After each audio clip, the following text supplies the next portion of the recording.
Cando nos conocimos andaba cortando madeira, o Eladio, e paraba na casa dos meus pais. Eu tiña 14 aniños ou 15.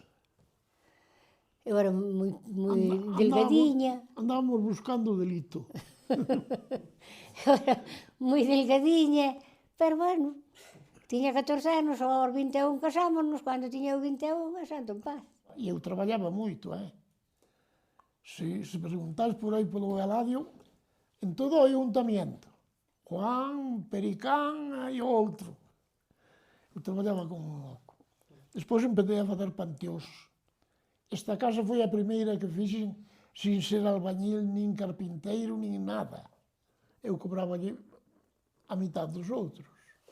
E non había que nos fixese. Ai, non, eu nunca fui de vacacións na miña vida. E despois fui a Brasil, eu estuve no Brasil. As miñas irmás pagaron o pasaxe, estuve 3 meses no Brasil. E fui por aí, conozco Vigo, conozco por aí eses sitios.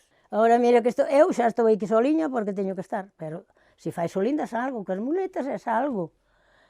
E non tens con quen falar, non hai un alma. A soledade é horrible, por Dios, de non ter con quen falar. Ainda vais aí á huerta, pero xa non son capaz de fazer nada, non. Non me gustan as ciudades, gustanme pouco.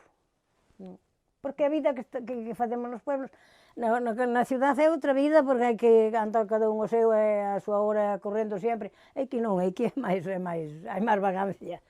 É que andamos máis ao noso aire.